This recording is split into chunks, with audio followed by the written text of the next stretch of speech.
আসসালামু আলাইকুম। কেমন আছেন সবাই? চলেন আজকে আমরা একটা Squarespace ওয়েবসাইটের কমপ্লিট ওভারভিউ দেখি এবং যখন আপনারা Squarespace ওয়েবসাইটের জন্য কাজ পাবেন তখন যেন একটুও প্রবলেম ফেস না করতে হয় তার জন্যই এই ভিডিওটা করা। যেহেতু উইকেন্ড সকালের দিকে ৯:৪৮ বাজে কোনো কাজ নাই এখন। জাস্ট উঠলাম, উঠার পরেই ভাবলাম যে না চলেন একটা কমপ্লিট ভিডিও দেওয়া যাক। যেন আপনারা যখন Squarespace ওয়েবসাইটের জন্য ক্লায়েন্ট নক করবে কনফিডেন্টলি সাথে বলতে পারেন যে হ্যাঁ, আমি Squarespace ওয়েবসাইটের কাজ জানি এবং আমি করতে পারবো। এবং একটা কমপ্লিট ওভারভিউ পাবেন from the A to Z পর্যন্ত। তো চলেন আমরা স্টার্ট করি। তো আচ্ছা সরি, এটা মোবাইল ভার্সনে আছে, আমি এটাকে ডেস্কটপ ভার্সনে নিই। প্রথমত আপনারা Squarespace ওয়েবসাইটের অ্যাক্সেস কিভাবে নিবেন? আপনার ক্লায়েন্ট আপনাকে ইমেইলে একটা রিকোয়েস্ট পাঠাবে কোলাবরেট অ্যাকাউন্ট দিয়ে এবং আপনি যদি ওই ইমেইলের লিঙ্কে ক্লিক করেন আপনার নিজের ইমেইল এবং পাসওয়ার্ড দিয়ে আপনি একটা অ্যাকাউন্ট ক্রিয়েট করে তার ড্যাশবোর্ড পর্যন্ত আসতে পারবেন। সেকেন্ড অপশন হলো ক্লায়েন্ট আপনার নিজস্ব ইমেইল আইডি পাসওয়ার্ড দিয়ে দিবে। আপনি squarespace.com এ যাবেন, যাওয়ার পরে তার ইমেইল আইডি এবং পাসওয়ার্ড দিয়ে আপনি লগ ইন হতে পারবেন। তো লগ ইন হওয়ার পরেই আপনার এইরকমভাবে একটা ড্যাশবোর্ড আসবে এবং এই ড্যাশবোর্ডটাই আমি আপনাদের পুরোপুরি বুঝাই দিচ্ছি। প্রথম দেখেন এখানে একটা এডিট বাটন আছে। আপনি যদি এখানে ক্লিক করেন তাহলে আপনি তার পুরো ওয়েবসাইটটাকে এডিট করতে পারবেন। এই যে দেখেন আপনি চাইলে সেকশন এড করতে পারবেন, আপনি চাইলে তো আমরা যেহেতু Squarespace ওয়েবসাইটের ডিজাইন নিয়ে কাজ করব না, যেহেতু আমরা এসইও নিয়ে কাজ করব, তো আমাদের সবগুলা ডিজাইন চেঞ্জ করতে হবে না। আমাদের যতটুকু দরকার আমরা ওই অনুযায়ী কাজ করব। ওকে, তো আমি ডান দিয়ে দিলাম। ডান দেওয়ার পরে আমি নেক্সটে যাই। এখানে দেখেন ২ টা ভার্সন থাকে। Squarespace-এর এটা হলো ডেস্কটপ ভার্সন আর এইটা হলো মোবাইল ভার্সন। নোট করে নিন Squarespace ওয়েবসাইট অটো রেসপন্সিভ থাকে কারণ তাদের সিএমএস এবং তাদের থিম, তাদের যে প্রি-ডিজাইন স্ট্রাকচারগুলো আছে সবকিছুই কিন্তু রেসপন্সিভ করেই বানানো থাকে। তো আপনি এইটা জাস্ট তার হোম পেজ থেকে দেখতে পারবেন। তারপরে এখানে দেখেন আপনার page, design, commerce, marketing, scheduling, asset library, analytics, profile setting এবং হেল্প আছে।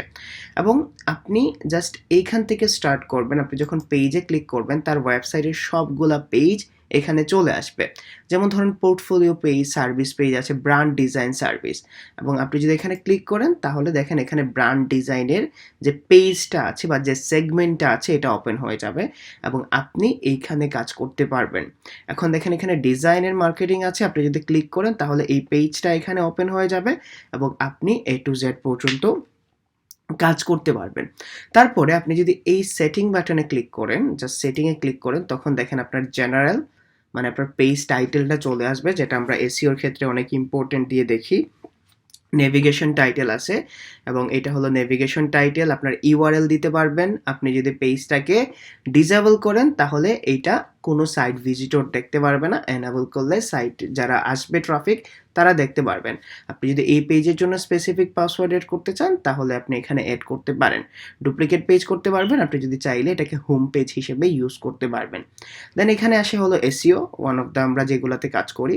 তো দেখেন এখানে এসইও টাইটেলটা সার্ভিস দেওয়া আছে, ঠিক আছে? সার্ভিস এন্ড তার পেজের নামটা নিয়ে নিছে।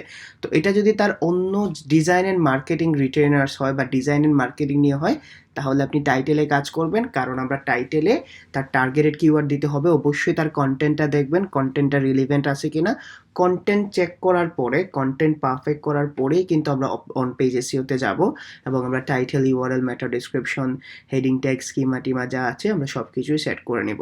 এখন দেখেন এখানে যে এসইও টাইটেলটা আছে, এসইও টাইটেলটা আপনি চেঞ্জ করবেন, আপনি মেটা ডেসক্রিপশন দিবেন। আপনি যদি এটাকে ডি ইন্ডেক্স করতে চান তাহলে আপনি এখানে এটাকে ওপেন করে দিবেন। এটা সার্চ ইঞ্জিন থেকে ডিসেবল হয়ে যাবে এবং আপনি এটা আর পরবর্তীতে ইন্ডেক্স করতে হলে এটাকে অন করে দিতে হবে।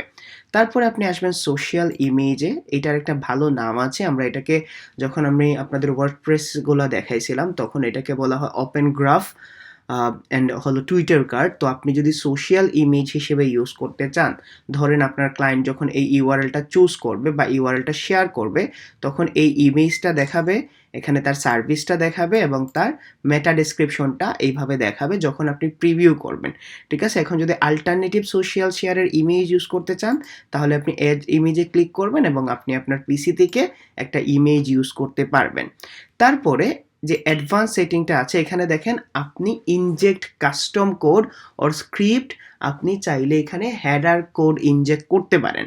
আপনি যদি এখানে গুগল অ্যানালাইটিক্সটা সেট আপ করতে চান, গুগল সার্চ কনসোলটা সেট আপ করতে চান, Google tag manager set up করতে চান, এইখানে আপনি যখন কোডগুলা পেস্ট করবেন তখন দেখেন এটা হেড সেগমেন্টে চলে যাবে। ঠিক আছে, তো আপনি এখানে গুগল অ্যানালাইটিক্স অথবা সার্চ কনসোলটা সেট আপ করতে পারেন। যদি এটা যেহেতু ওভারভিউ এর ক্লাস, আপনারা যদি বলেন যে ভাই আপনি সেট আপ করে দেখান, তাহলে আমি আপনাদের সেট আপ করে দেখাবো ইনশাল্লাহ ইনশাল্লাহ আমি দেখাবো আপনাদের সেট আপ করে। ঠিক আছে, ওকে। তারপরে যে জিনিসটা আসে, আপনি ইন্ডিভিজুয়াল প্রতিটা পেজের জন্য এইভাবে করতে পারেন। এবং আপনি যদি এখানে ব্লগ সেগমেন্টে যান, তাহলে আপনি ব্লগে ক্লিক করার পরে দেখবেন এখানে ব্লগের সবগুলা পোস্ট চলে আসবে যদি সে ব্লগ পোস্ট ইউজ করে। ঠিক আছে, এই যে দেখেন ব্লগ সেগমেন্টের তার সবগুলা পোস্ট চলে আসছে।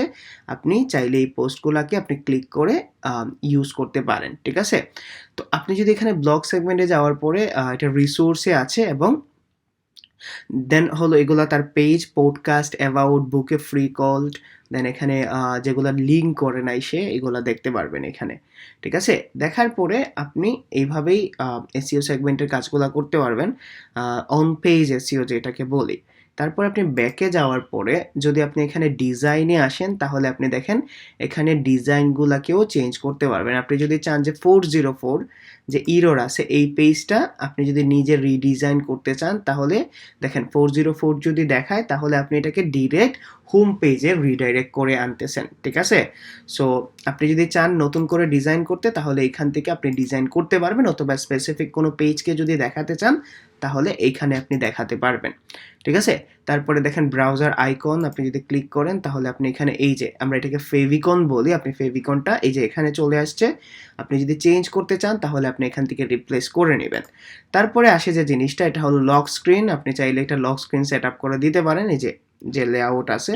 তো আপনি এগুলাতে আমরা তো কাজ করি না। চেক আউট পেজ, আপনি যদি চেক আউট পেজকে চেঞ্জ করতে চান, ধরেন কোনো একটা প্রোডাক্ট থাকলো, আপনি প্রোডাক্টটাকে ইউজ করতে পারবেন।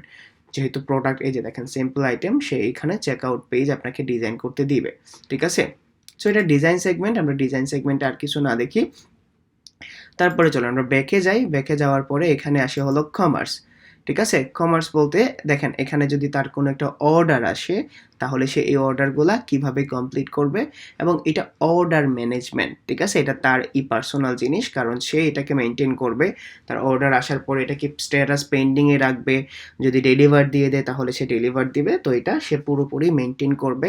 আমরা এই কমার্স সেগমেন্টে আসলেই কিছু করব না। তারপরে আসে হলো মার্কেটিং সেগমেন্ট। এই মার্কেটিং সেগমেন্টটা আমাদের জন্য দরকার হবে। দেখেন প্রথমত যদি সে ইমেইল ক্যাম্পেইন চালায়, তাহলে আপনি এই ইমেইল ক্যাম্পেইনে দেখতে পারবেন। আমরা ইমেইল ক্যাম্পেইন, এখানে সব ইমেইল ক্যাম্পেইনের ডিটেইলস আসবে। তারপরে সে যদি এখানে দেখেন এসইও অ্যাপিয়ারেন্স, আমি যদি এখানে ক্লিক করি তাহলে এইখানে দেখেন এসইও চেকলিস্ট। আপনি যদি এসইও সম্পর্কে জানতে চান, গুগল সার্চ কিওয়ার্ডস, আপনি যদি এখানে ক্লিক করেন তাহলে এখানে আপনি দেখেন আপনাকে অ্যানালাইটিক্সে নিয়ে আসছে, সার্চ কিওয়ার্ডসে, এবং দেখেন এখানে তার একটা ডিটেলস জানতে পারবেন যে তার কোন কিওয়ার্ডের জন্য কেমন ইমপ্রেশন আসছে, যেটা আমরা গুগল সার্চ কনসোলে দেখি। ঠিক আছে, গুগল সার্চ কনসোলে দেখি কোন কিওয়ার্ডের জন্য তার কতগুলা ক্লিক আসতেছে, ক্লিক রেট কেমন, অ্যাভারেজ পজিশন কেমন। আপনি এখান থেকে পুরো সার্চ কনসোলের একটা ফিল পাবেন এবং আপনি দেখতে পারবেন যে তার কতগুলা ক্লিক পড়ছে, কতগুলা ইমপ্রেশন আসছে, ক্লিক রেট, অ্যাভারেজ পজিশন এখান থেকে দেখতে পারবেন। দেন আমরা যদি এখানে ব্যাকে যাই, ব্যাকে যাওয়ার পরে আমরা যদি আবার অ্যানালাইটিক্সে আসি, মার্কেটিংয়ে আসি, মার্কেটিংয়ে আসার পরে দেখেন এসইও অ্যাপিয়ারেন্স আছে। আমি আবার এসইও অ্যাপিয়ারেন্সে গেলাম, যাওয়ার পরে হায়ার অ্যান্ড এসইও এক্সপার্ট, যদি চান তাহলে স্কোয়ার স্পেসের যে বেসড করা এক্সপার্ট আছে তাদেরকেও হায়ার করতে পারে ক্লায়েন্ট, তবে তারা অনেক এক্সপেন্সিভ। ওকে, এখানে দেখেন সার্চ অ্যাপিয়ারেন্স, আপনার হোম পেজ কিভাবে দেখাবে এইটা এখানে দেখতে পারবেন, আপনার পেজগুলা কিভাবে দেখাবে এইটা আপনি দেখতে পারেন, আইটেমসগুলা কিভাবে দেখাবে আপনি এখান থেকে সেট করে নিতে পারেন। ঠিক আছে, তো তারপরে যদি আপনি নিচে যান, জাস্ট আমি মার্কেটিংয়ের আবার নিচে যাচ্ছি, যাওয়ার পরে যদি আপনি লোকাল ম্যানেজমেন্ট দেখেন, যদি কোনো একটা লোকাল ওয়েবসাইট হয় তাহলে আপনি এখানে লোকেশনটা অ্যাড করতে পারবেন। ঠিক আছে, লোকেশন ম্যানেজমেন্ট, আপনি চাইলে এখানে লোকেশন ম্যানেজ করতে পারবেন, ধরেন স্পেসিফিক লোকাল ওয়েবসাইটের জন্য যেটা করা হয়। তারপরে এখানে দেখেন প্রমোশনাল পপ আপ, আমরা যখন একটা ওয়েবসাইটে আসি, এই যে দেখেন এইরকমভাবে আমাদের একটা পপ আপ দেখায়। আপনি চাইলে এই পপ আপটা ওপেন করতে পারেন, আপনি চাইলে এটাকে ডিসেবল করেও রাখতে পারেন। তারপরে যে জিনিসটা আসে announcement bar, Instagram stories, Meta pixel and ad. যদি আপনি অ্যাড দেন তারপরে অ্যাডগুলো ইউজ করতে পারবেন। দেন ইউআরএল বিল্ডার, আপনি চাইলে এখানে ইউআরএলও বিল্ড করতে পারেন। ওকে, তো আমরা ব্যাকে যাই। মার্কেটিংয়ের পরে যে জিনিসটা আসে সেটা হলো অ্যাসেট লাইব্রেরি অ্যান্ড স্কিডিউলিং। আপনি যদি স্কিডিউলিং ক্লিক করেন তাহলে দেখতে পারবেন যে আপনার যদি কোনো একটা পেজ ডিজাইন করা থাকে এবং আপনি চান যে আপনি ইন ফিউচার এটাকে পাবলিশ করে দিবেন, তখন আপনি এটা করতে পারবেন। ঠিক আছে? সো আমরা এগুলো ইউজ করব না। আমরা যারা ডিজাইন করে তারা এই সেগমেন্টগুলো ইউজ করে। দেন হলো অ্যাসেট লাইব্রেরি। আপনি অ্যানালাইটিক্সে যাবেন। তারপরে অ্যানালাইটিক্সে যাওয়ার পরে এই অ্যানালাইটিক্সে আমাদের কাজ থাকে। ঠিক আছে? অ্যানালাইটিক্সে দেখেন এখানে তার কতগুলো সেল আসছে, এইটা আপনি এখান থেকে দেখতে পারবেন। লাস্ট 30 ডেজের সেল দেখতে পারবেন, তার রেভিনিউ। দেন এখানে যদি ট্রাফিক দেখেন তাহলে তার ওয়েবসাইটে টোটাল কতজন ভিজিটর আসছে আপনি এটা দেখতে পারবেন। এই যে দেখেন ভিজিট হলো 151 জন, যেটা +25% হয়েছে month to month. Bounce rate বাড়ছে, কমছে সরি, -70%। দেন ইউনিক ভিজিটর আসছে 124 জন, মানে তার টোটাল ভিজিটরই 151, যার মধ্যে ইউনিক ভিজিটর হলো 124 এবং 317 পেজ ভিউ করছে, যেটা এসইও ইম্প্যাক্টের জন্যই হয়েছে মূলত। তারপরে এখানে যদি দেখেন আপনি জিওগ্রাফি, কোন লোকেশন থেকে তার কান্ট্রি, মানে কোন কান্ট্রি থেকে তার জন্য ট্রাফিক আসতেছে। ইউনাইটেড কিংডম থেকে তার ম্যাক্সিমাম ট্রাফিকগুলা, মানে সরি মিনিমাম আসতেছে, এবং তার ইউনাইটেড স্টেট আছে, দেন ইউনাইটেড স্টেট থেকে ট্রাফিকগুলা বিলং করতেছে।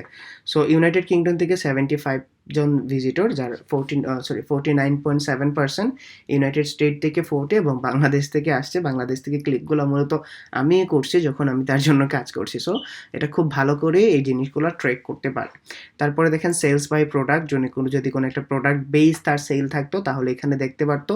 দেন পারচেজ ফানেল আছে, ট্রাফিক সোর্সেস, তো আপনি এখানে দেখতে পারবেন ট্রাফিক সোর্সেসগুলো কই থেকে আসছে। সো এখানে দেখেন ডিরেক্ট আসছে 95, সার্চ থেকে আসছে 28, দেন সোশ্যাল রেফারেল, আপনি এখান থেকে দেখতে পারবেন ট্রাফিক সোর্সগুলা মূলত তার কোথা থেকে বিল্ড আপ হয়েছে। দেন সার্চ কিওয়ার্ডস আমি দেখাই দিয়েছি, এটা ক্লিক করলে আপনাকে এখানে নিয়ে যাবে গুগল অ্যানালাইটিক্সে। দেন আপনি সাইট কন্টেন্ট দেখতে পারবেন, activity log, from and button conversation, site search keyword, then RSS subscriber. তো আপনি এখান থেকে এই অ্যানালাইটিক্সটাকে ট্র্যাক করতে পারবেন, এবং আমরা যখন এসইও করি তখন আমাদের এই ট্রাফিক সোর্সটা দরকার হয় এবং আমাদের জিওগ্রাফি সেগমেন্টটাও দরকার হয়। তো আপনি একটা জিনিস খেয়াল করেন, যদি আপনি ওই ধরনের স্কোয়ারস্পেস ওয়েবসাইটে গুগল অ্যানালাইটিক্স এবং সার্চ কনসোল সেট আপ নাও করেন, তারপরে কিন্তু আপনি ট্রাফিকটাকে ট্র্যাক রাখতে পারবেন। এবং যেহেতু আমরা ইন্ডেক্সিংয়ের একটা প্যারায় থাকি যে ভাই আমরা ইন্ডেক্সিং কীভাবে করব, গুগল স্কোয়ারস্পেস ওয়েবসাইট এইরকমভাবেই বেস্ট করা যে এগুলা ইন্ডেক্স হয়ে যায়, কারণ robots.txt-তে কোনো ইস্যু হয় না। পাশাপাশি আপনার সাইট ম্যাপেও কোনো ইস্যু হয় না, তারা মানে custom site map already create করে রেখে দেয় যখন আপনি তাদের কাস্টম থিমটা ইমপ্যাক্ট করেন। সো মূলত এইটাই ছিল একটা কি। তারপরে যদি আপনি এখানে প্রোফাইলসে যান, তো প্রোফাইলস হলো আপনার প্রোফাইলগুলো। আমি যদি সেটিংয়ে যাই তাহলে আপনি সেটিং থেকে কিছু জিনিস কি করতে পারবেন। দেখেন সাইট অ্যাভেলেবিলিটি, এটা পাবলিক দেওয়া আছে, আপনি চাইলে প্রাইভেট করতে পারেন যদি ক্লায়েন্ট চায় যে না এটাকে আমি পাবলিক করতে চাচ্ছি না, আমি কিছুদিন পরে পাবলিক করব, তখন আপনি এখান থেকে কাজ করতে পারবেন। ল্যাঙ্গুয়েজ রিজিয়ন, আপনি যদি বিজনেস ইনফরমেশনে যান তাহলে তার পুরো বিজনেস ইনফরমেশন এখানে দিতে পারবেন, যেটা তার ওয়েবসাইটে পরবর্তীতে শো হবে। তারপরে আসে business, social link, connected account, extension, permission, domains, billing, then mobile information bar, তো এগুলা আপনি কাজ করতে পারবেন। আমরা যদি অ্যাডভান্স সেগমেন্টটা দেখি একটু, জাস্ট এখানে এপিআই কিজ দিতে পারেন, কোড ইনজেকশনস, যেটা আমাদের জন্য দরকার হয়। এবং এই অ্যাডভান্সের মধ্যে আপনারা টেকনিক্যালের কিছু পার্ট পেয়ে যাবেন। কোড ইনজেকশন দেখাই দিছি যে আপনি যদি কোনো একটা কোড গুগল অ্যানালাইটিক্সের হোক অথবা সার্চ কনসোলের হোক, আপনি যদি অ্যাড করতে চান তাহলে আপনি এখানে ক্লিক করে এই যে দেখেন এখানে অ্যাড করতে পারবেন। এটা টোটাল আপনার কিসের মতো চলে আসছে, আপনাদের ওয়ার্ডপ্রেসের মতো চলে আসছে। তারপরে যদি আপনি যান এখানে ইউআরএল ম্যাপিং, আপনি যদি চেক করেন তাহলে আপনি ইউআরএল ম্যাপিংগুলো চেক করতে পারবেন। এবং এখানে দেখেন import export content, and then SSL, দেখেন এসএসএলটা এখানে অ্যাক্টিভ আছে, এবং এসএসএল এর জন্য কিন্তু ক্লায়েন্টকে পে করতে হয় স্কোয়ারস্পেসের জন্য। তো আপনি এখানে এই জিনিসগুলো দেখতে পারেন, এবং যখন কাজ পাবেন তখন এগুলা একটু সাবধানে চেক করলেই আপনারা বুঝতে পারবেন। আহামরি কঠিন কিছু না। কোনো সিএমএসই কঠিন না। যারা কনটেন্ট ম্যানেজমেন্ট সিস্টেম যারাই বিল্ড করে, সেটা Shopify হোক, Squarespace, Wix, WordPress যেকোনো ওয়েবসাইটই হোক, তারা মাথায় রাখে যেন ইউজারগুলা ইজিলি বুঝতে পারে বিষয়গুলা এবং ইউজারগুলোর জন্য এটা একটা বেনিফিটেড টার্মস হয়। তো আমি যদি এই ওয়েবসাইটটাকে লাইভ দেখাই আপনাদের, জেকে ক্রিয়েটিভ যদি লাইভ দেখায়, দেখেন এই ধরনের ওয়েবসাইট মূলত স্কোয়ারস্পেস দিয়ে বিল্ড করা হয়, যেগুলো ব্র্যান্ডিং নিয়ে কাজ করে, যেগুলো পার্সোনাল ব্র্যান্ডিং নিয়ে কাজ করে, অথবা কোনো ধরনের সেলিব্রিটির ওয়েবসাইট। এই যে দেখেন পপ আপটা চলে আসছে। তো এই ধরনের ওয়েবসাইটই মূলত স্কোয়ারস্পেসের হয়। তো আপনারা যখন স্কোয়ারস্পেসের কাজ পাবেন, ভয় পাবেন না যে আমরা শুধুমাত্র কি ওয়ার্ডপ্রেস জানি। আমি অলরেডি স্কোয়ারস্পেস কভার করছি, তারপরেও মনে হয়েছে যে আপনাদের কনফিডেন্ট বুস্ট করার জন্য আরও একটা ভিডিও দরকার, যেটা আপনাদের মূলত যখন স্কোয়ারস্পেস ওয়েবসাইট নিয়ে ক্লায়েন্টের সাথে কনভারসেশন করবেন, আপনাদের মাথায় একটা সিগন্যাল যাবে না যা হৃদয় ভাইয়ের ইউটিউব চ্যানেলে তো একটা ভিডিও আছে, ওইটা দেখে কভার করে নেব। তারপরেও যদি প্রবলেমে পড়েন, আমার তো গ্রুপ অলওয়েজ আছে। যারা পেড স্টুডেন্ট আছেন তারা তো আমাকে মেনশন দিয়ে পোস্ট করে দেবেন, আমি যতটুকু পারি হেল্প করব। আর যারা ফ্রিতে আমার ইউটিউবটাকে ফলো করছেন, তারা লার্ন ফ্রম টপ রেটেড ফ্রিল্যান্সারের যে গ্রুপ আছে এখানে অ্যাড হয়ে যাবেন। আমি সহ আমার যারা স্টুডেন্ট আছেন প্রিভিয়াস ব্যাচের, তারা যতটুকু পারেন আপনাদের হেল্প করবেন। আই হোপ যে আপনাদের স্কোয়ারস্পেস ওয়েবসাইটের একটা ওভারভিউ পেয়ে ভালোই লাগছে এবং আপনাদের কনফিডেন্ট বুস্ট হয়েছে। যদি কোনো স্পেসিফিক কোনো একটা টপিকস নিয়ে ভিডিও দরকার হয় আপনাদের, জাস্ট কমেন্ট সেকশনে জানান, আমি কভার করার ট্রাই করব। টিল দেন সবাই ভালো থাকেন, সুস্থ থাকেন। আসসালামু আলাইকুম।